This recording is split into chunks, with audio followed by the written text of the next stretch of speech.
জান্নাতের মধ্যে একটা বাজার হবে, বাজার। আপনাদের এইটা চক বাজার, এটা চক বাজার। জান্নাতের বাজারের নাম হবে সুকে তুবা। সুকে তুবা আরবি ভাষায় বাজারকে সুক বলে, আর তুবা শব্দের অর্থ হল আনন্দদায়ক। তো দোনোটা শব্দকে একসাথে অনুবাদ করলে সুকে তুবা মানি আনন্দ বাজার। কি বাজার? আনন্দ বাজার।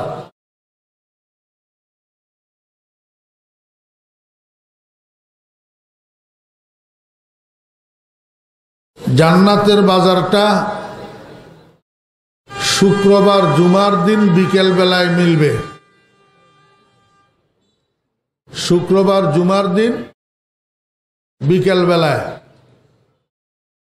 আদম আলাইহিস সালাম থেকে কিয়ামত পর্যন্ত যত মানুষ জান্নাতি হবে, এই সমস্ত মানুষের জন্য মিলন মেলায় পরিণত হবে এই বাজারটা। এই বাজারের মধ্যে ক্রয় বিক্রয় হবে একটি মাত্র পণ্য। ওই পণ্যটাকে আরবিতে বলে তসবির, আর ইংরেজিতে বলে ফটো। আল্লাহ পাকের হাজার হাজার ফেরেশতারা হাজার হাজার স্টল বসাবে, ছোট্ট ছোট্ট অস্থায়ী দোকান। এক একটা স্টলের মধ্যে লক্ষ লক্ষ ডিজাইনের ফটো পরিবেশন করবে। জান্নাতি মানুষেরা এই স্টলগুলোর একদিক থেকে আরেক দিক পর্যন্ত ঘুরে ঘুরে দেখবে আর ফটো পছন্দ করবে। যার যেই ফটোটা পছন্দ হবে সেই ফটোটা খরিদ করবে। সাহাবীরা জিজ্ঞাসা করেন, ইয়া রাসূলুল্লাহ, আমরা যে জান্নাতের বাজারে ফটো খরিদ করব, মূল্য কি হবে? কি দিয়া খরিদ করব? রাসূল আকরাম সাল্লাল্লাহু আলাইহি ওয়াসাল্লাম বলেন, তোমরা দুনিয়ার মধ্যে শুক্রবার জুমার দিন সকাল থেকে সন্ধ্যা পর্যন্ত যেই নফল ইবাদতগুলা করবা, ওই নফল ইবাদতের সওয়াবগুলাকে জান্নাতের বাজারে মুদ্রা বানাইয়া দেওয়া হবে, নোট বানাইয়া দেওয়া হবে। ওই মুদ্রা দিয়া তোমার পছন্দের ফটোটা খরিদ করবা। আমি আপনাদের পাথেয় হওয়ার জন্য একটু ধারণা দিই, শুক্রবার জুমার দিন সকাল থেকে সন্ধ্যা পর্যন্ত নফল ইবাদত কি।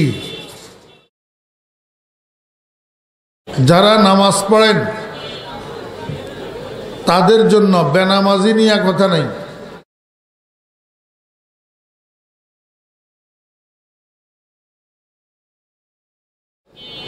এখন আমার ঘড়িতে 11:23।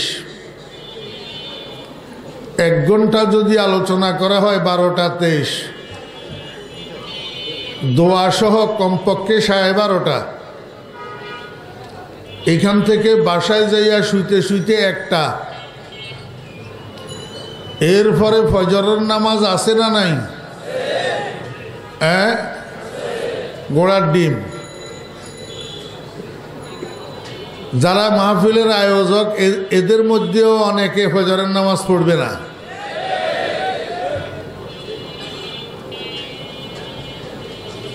সারা জীবনের ওয়াজের আয়োজন, সারা জীবনের ওয়াজ করা, সারা জীবনের ওয়াজ শোনা, সবগুলাকে এক পাল্লায় রাখলে খোদার কসম ফজরের 2 রাকাত নামাজের সমান হবে না। ওয়াজ মাহফিলের আয়োজন, ওয়াজ করা, ওয়াজ শোনা, সবগুলা কিসের জন্য? নামাজ প্রতিষ্ঠা করার জন্য।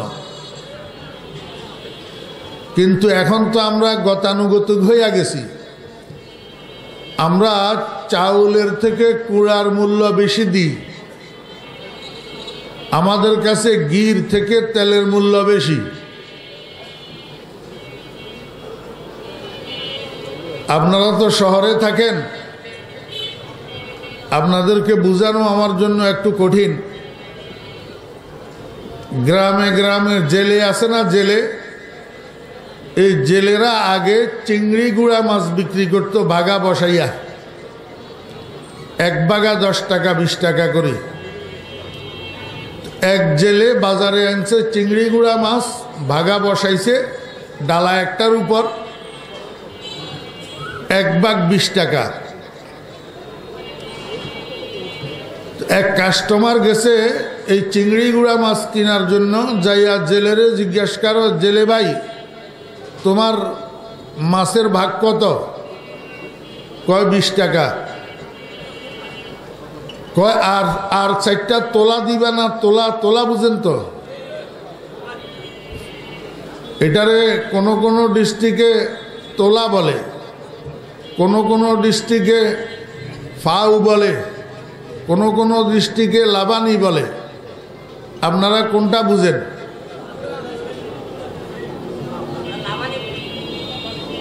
বুঝলে হইল, মোটামুটি বুঝছেন তো। বাঘের উপরে আর 4টা বাড়তি যে এটা আর কি। তো এখন কাস্টমার কয় বাড়তি যেটা দিবা সেটা বাঘের পাশে দিয়ে উঠাও। তো জেলে ওই বাড়তি ফাউ, লাবানি, তোলা এতগুলা বাঘের পাশে দিয়ে উঠাই রাখছে।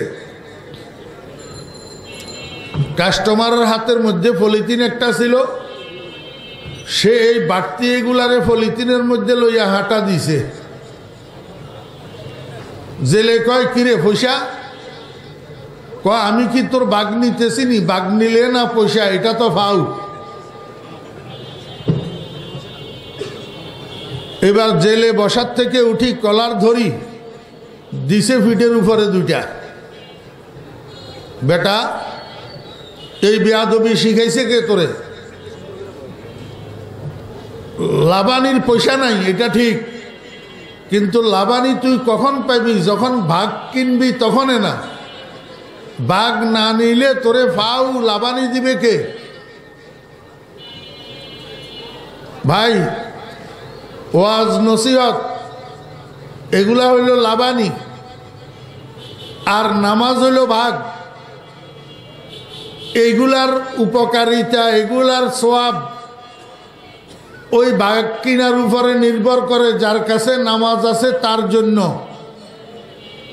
এশার নামাজ না পড়ি এখানে বসলে, ফজরের নামাজ না পড়লে সারা রাত বসি ওয়াজ শোনা ফাউ, গোড়ার ডিমও কিছু পাওয়া যাবে না।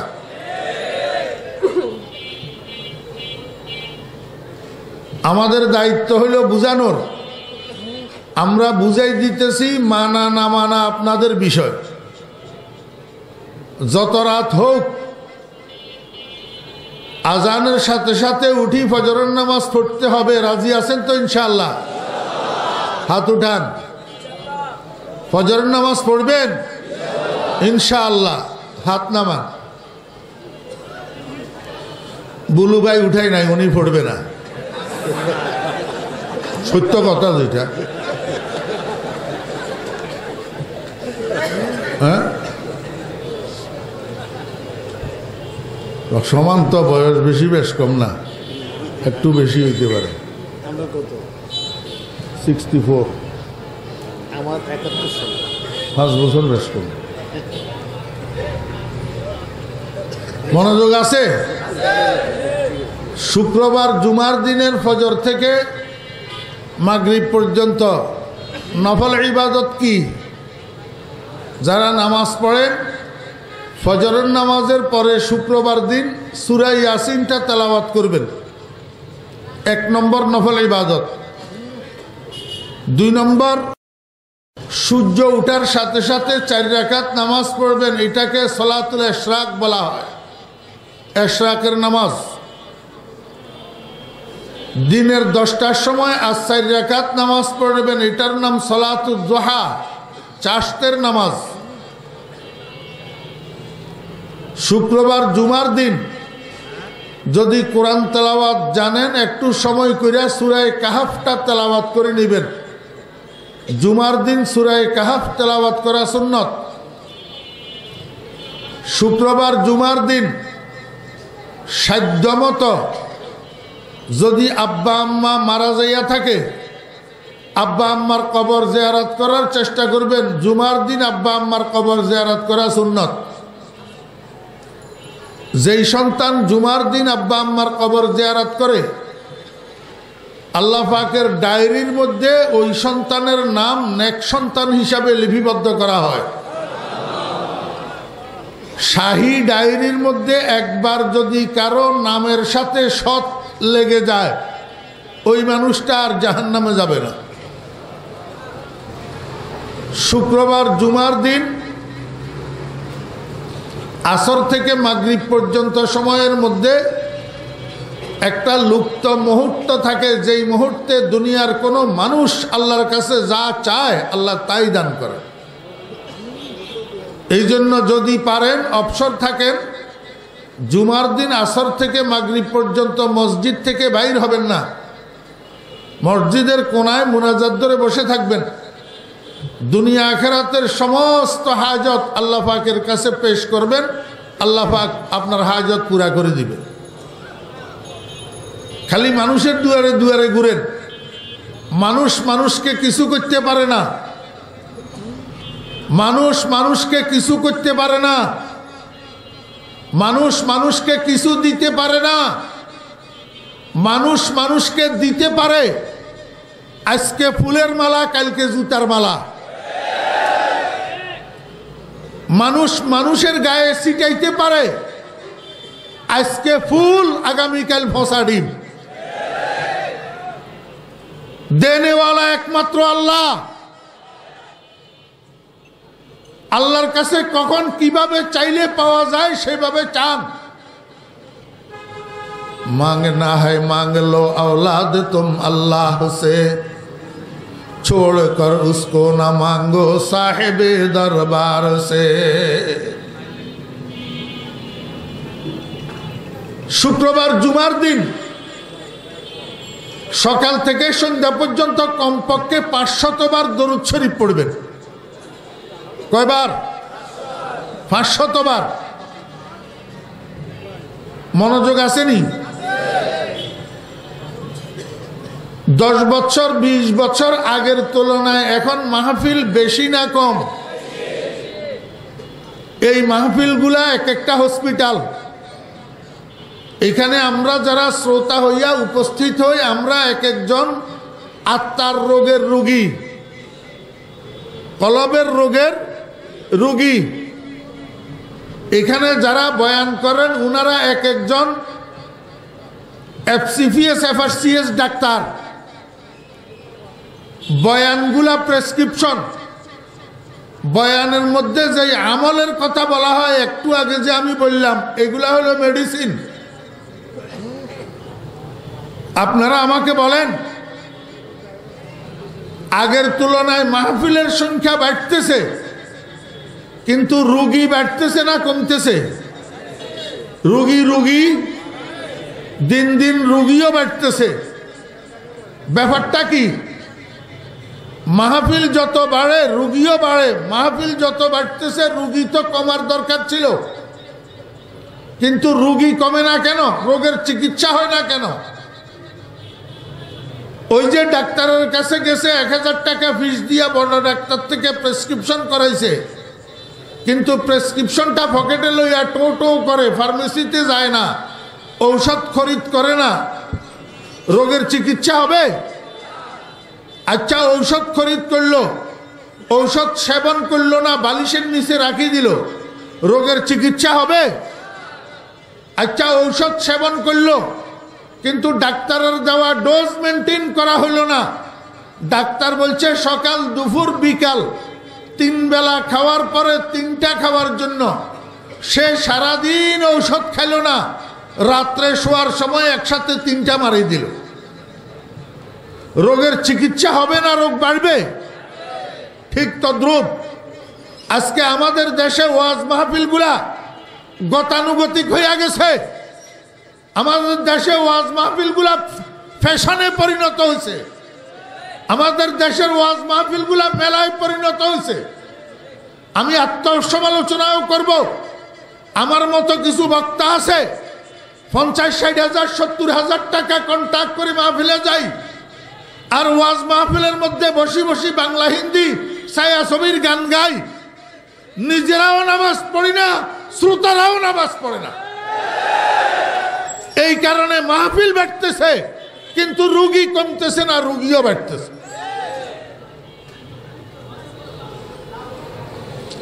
মনে কষ্ট গেলে আমারে মাফ করে দিয়েন। শুক্রবার জুমার দিন অফ ডে ছুটির দিন। এই সুবাদে সারা দিন সকাল থেকে সন্ধ্যা পর্যন্ত ফ্রি ফায়ার লই বসে থাকিয়েন। কি লইয়া? আপনারা তো চকবাজারের যুবক তরুণ কিশোরেরা ফ্রি ফায়ার চিনেন না? হ্যাঁ, চিনেন না? পাবজি আপনারা চিনেন না? ইউটিউবের হিন্দি ছায়াছবি আপনারা চিনেন না? একটা ছেলের জীবন ধ্বংস হওয়ার জন্য এই এক টাচ মোবাইল, বিশেষ করে ফ্রি ফায়ার আর পাবজি নামের এই জীবন ধ্বংসাত্মক গেমগুলা যথেষ্ট।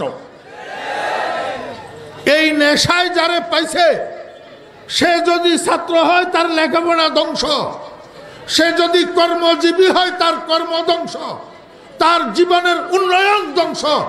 মুসলমানের সন্তানেরা যদি ফ্রি ফায়ার আর পাবজির নেশায়, ইউটিউবের নেশায় যদি তোমাকে ধরে, এগুলা ইহুদি খ্রিস্টানের ষড়যন্ত্র। আমাদেরকে ধ্বংস করে দেওয়ার জন্য মুসলমানের সন্তানেরা সাবধান। শুক্রবার 7 দিনের সর্দার। قال النبي صلى الله عليه وسلم خير يوم طلعت عليه الشمس يوم الجمعة فيه خلق آدم وفيه أدخل الجنة وفيه أخرج منها ولا تقوم الساعة إلا فيه। আল্লাহর হাবিব বলেন, সপ্তাহে যে 7টা দিন আছে, এই 7 দিনের সর্দার হলো জুমার দিন। 7 দিনের সর্দার। মুসলমানের সন্তানেরা ছুটির দিন পাইয়া, অফ দিন পাইয়া, এই দিনটাকে আল্লাহ পাকের নাফরমানির মধ্যে কাটাইও না। এই দিনটাকে ইবাদত বান্দেগীর মধ্যে কাটাও। নবীজির উম্মত হিসাবে সকাল থেকে সন্ধ্যা পর্যন্ত 500 বার দরুদ শরীফ পড়ো। একসাথে যদি না পারো, 5 ওয়াক্ত নামাজের পরে পরে 500 বার পড়ো। প্রতি ওয়াক্তে 100 বার, প্রতি ওয়াক্তে 100 বার। এগুলা শুক্রবার জুমার দিনের নফল ইবাদত। নবীজি বলেন, উম্মত দুনিয়াতে থাকাকালীন জুমার দিন যদি কিছু নফল ইবাদত করো, এই নফল ইবাদতের সওয়াব দিয়া জান্নাতের বাজারে তোমার পছন্দের ফটোটা খরিদ করতে পারবা। বুঝছেন না বুঝেন নাই? মনোযোগ আছে? আমার বেরা দোস্ত আহবাব, একজন জান্নাতি মানুষ ঘুরতে ঘুরতে চয়েস করতে করতে একটা ফটো পছন্দ হবে। শুক্রবার জুমার দিনের নফল ইবাদতের সওয়াবের মুদ্রা দিয়া পছন্দের ফটোটা খরিদ করবে। এই ফটোটা হাতের মধ্যে লইয়া এইভাবে দেখবে ফটোর দিকে, আর মনে মনে কামনা করবে, হায় রে হায় কি সুন্দর ফটো, আমার চেহারাটা যদি এই ফটোর মতো হইতো কত ভালো হইতো। মুখে বলবে না, মুখে বলবে না, শুধু মনে মনে কামনা করবে। জান্নাতের মধ্যে পাওয়ার জন্য মুখে বলার অপেক্ষা থাকবে না, অন্তরে কামনা আসলেই আল্লাহ পাক পুরা করে দিবে। কোথায় আছে? কোথায় কোথায় আছে? কোরআন শরীফের ভিতর। এই জন্য আমি আমার বাংলাদেশের 64 জেলার মাহফিলগুলোতে মুসলমান যুবক তরুণদেরকে একটা আহ্বান করে বেড়াই, মুসলিম যুবকেরা ঘরের ভিতরে একটা কোরআন শরীফের বাংলা অনুবাদ ওয়ালা কোরআন শরীফ রাখো। বাংলা অনুবাদ